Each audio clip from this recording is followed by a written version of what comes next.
We go to observation, which is also another qualitative research. For observational methods are based on the idea that the data are more valid if they are gathered by seeing how people behave rather than taking on trust that people do what they say they do. There are two main observation techniques. We have the non-participant and participant observation. So for observation, it's simply talking about you being there. Seeing is believing. That is the point. Seeing is believing, not trusting what people do say they do. Yeah. So that's about participant observation. That is about observation. So we go to participant observation. Participant observation is when the researcher takes part in the behavior being studied. It is based in part on what Weber in 1922 termed as Verstehen, to understand by experiences. So because you are there, you experience it.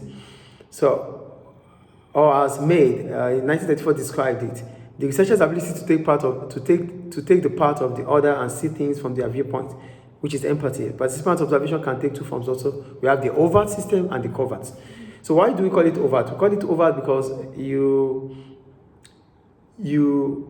letting them know that you are there.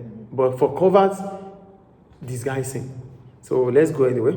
So for overt participant observation, it's about participating in the behavior of people who know they are being studied.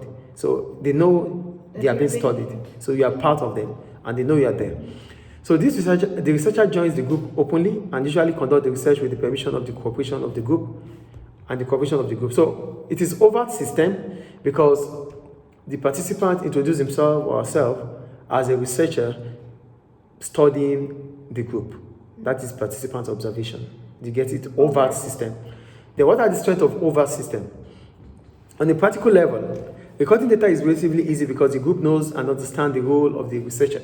So the first advantage is that because they know you are there, so it gives you, it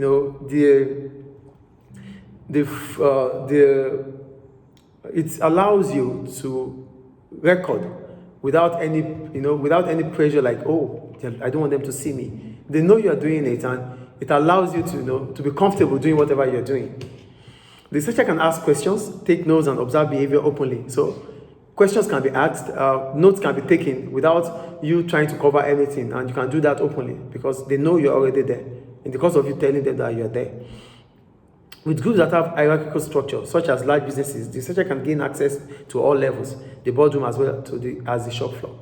If it's a group, because you've come out overtly, like you are making a research, so they will give you that access to everywhere. That is one of the advantages you have when you are overt, because you have access to everything. They know what you are there for. So if they wouldn't allow you in, they would have stopped you from the beginning. But in as much as they allowed you and they accepted it, then you have access to whatever information you need. It can be difficult to get access to some groups, so researchers may use sponsorship to find a way. This involves getting the trust and cooperation of an important group member, which can be the gatekeeper, I think. But we're going to talk about that anyway. This involves Venkatesh in 2009 study of a black American gang, for example, was only possible because a gang leader called JT sponsored and protected Venkatesh while he observed the gang and eventually gained access to some of its more powerful members. Sponsorship makes it easier to separate the roles of participants and observers. So, though sometimes it's difficult, especially when it comes to groups that are, dangerous groups. So you might need a sponsorship, someone who can stand on your behalf and protect you.